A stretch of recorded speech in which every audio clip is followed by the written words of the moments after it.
Welcome out to the show, guys. This is Studio 321. This is your podcast host, Eddie B, coming to you from the 321.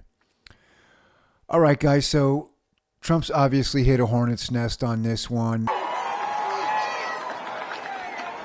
going to try my best not to preach.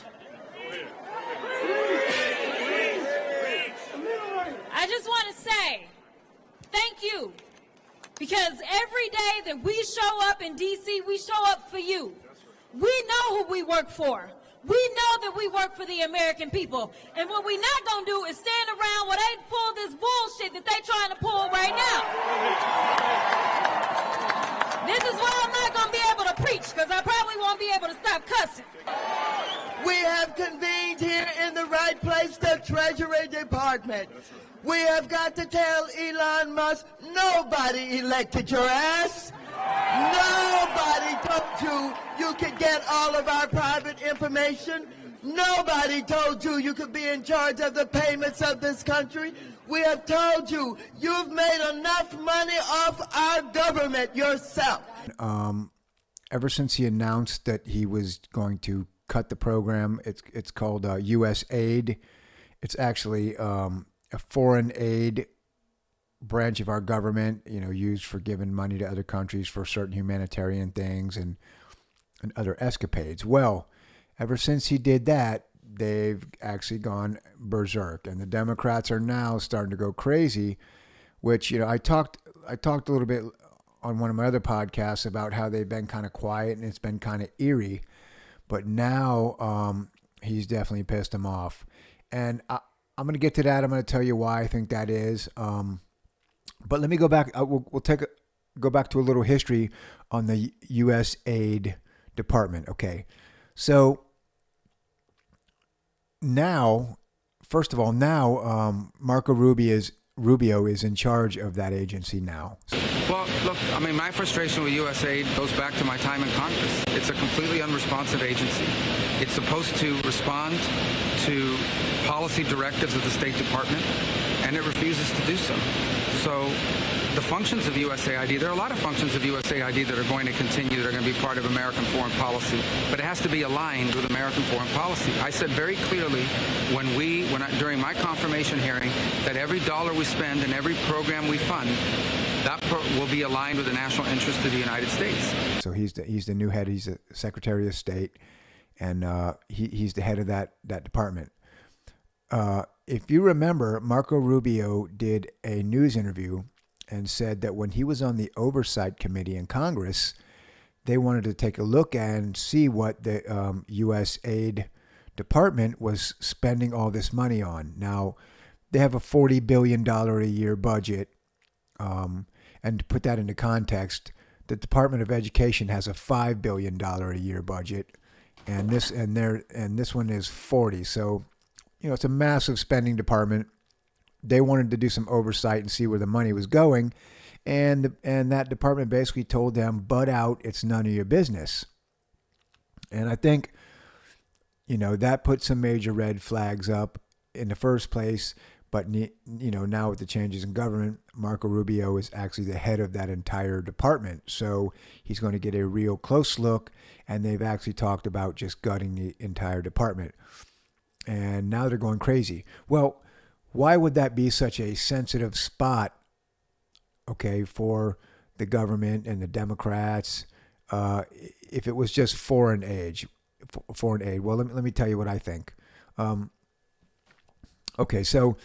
USAID, it's United States Agency for International Development, USAID, was established on November 3rd, 1961 by President John F. Kennedy through an executive order. It was created to unify and streamline U.S. foreign aid programs, focusing on economic development, humanitarian assistance, and disaster relief worldwide. It sounds pretty good, right? I think it's sounds pretty necessary, if you ask me. We have a lot of allies out there. Sometimes they need a little help on this or that, and that I would say that would be what that department is for. It is also to I don't know if I want to call it bribing, but I guess it is kind of a bribe, influence countries to do certain things that we find, proactive for the United States. If we want a country to lean a certain way or do a certain thing that's going to help them and help us, well, we might go ahead and fund that. Okay. Give them some money to help further whatever program they're doing. And it also helps us in the long run. And again, that's all understandable stuff. Sounds pretty necessary if you ask me. Stuff like that would normally go to countries that are on our border, South America, Central America, countries that, we need these countries to do okay because they're on our border. So we help them do certain things. We fund certain programs, help them build ports, help them do, infrastructure, some stuff like that. But just like every other program in the government right now, it's gone way out of control.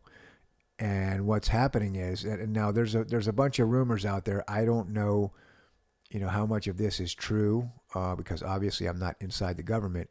But a lot of these rumors usually end up being true. They're saying that our intel agencies were using that particular department, and then this is the 3-letter agencies we're talking about, to fund a lot of nefarious stuff going on overseas. Now, again, some of that stuff, it's probably necessary, right? But just like anything else, if it has no oversight, and it goes over time, what's going to happen to it? It's going to just become willy-nilly, spending here, spending there. It's endless stream of money for them to spend with no accountability. And what ends up happening is they're spending $40 billion annually on that program. So, Elon Musk, the Doge and Elon Musk, along with some of the other folks he's hired, have uncovered a lot of stuff in there. They said it was terrible. He was quoted the other day saying, the stuff I've uncovered isn't an apple with a worm in it. It's an entire bowl of worms. And I was like, whoa, man, that's, that's pretty, so it looks like it's been a real mess. Looks like they've been just blowing a lot of our cash on nothing or stuff that we might not particularly support. So Marco Rubio says, they're going to stop all of this. They're going to reset the program. They're not trying, I don't believe they're going to eliminate the program, but they're going to freeze it up for a while and start over. Find out where all this money is going. And also, is the money going out to programs that are, proactive along with the president's agenda? Because right now, we do have a conservative agenda. So if money is going to programs that don't align with that agenda, well, they're going to stop it. And man, I'll tell you what, they hit a nerve with this one because, and it kind of surprised me because, you wouldn't think U.S. aid would be that big a deal. But I believe that what ended up happening is a lot of that money was just a slush fund for bribing other countries and doing stuff like that. And again, we don't have the money right now to be doing that. So, according to what they're going to do, they're just basically going to freeze it, and then they're going to go through everything, go through all the spending, find out what should stay, what should go, and make moves according to that. Now, like I said, it's hit a big nerve with the Democrats. They're out there going crazy. I know Senator Blumenthal was out there saying they weren't going to confirm any more of Trump's cabinet because, he's basically freezing all these programs. I know they're trying to use it as leverage against Trump. I don't think it'll work. But it's starting to ramp up now, and I think you're starting to see, you're starting to get these protests out in L.A., because of the deportations.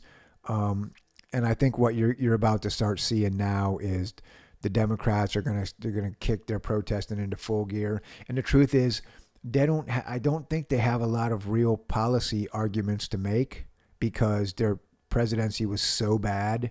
I don't think they have a lot of ground to stand on arguing policy. So I personally believe what they're going to do as they're just going to kick off a campaign of major chaos and protest.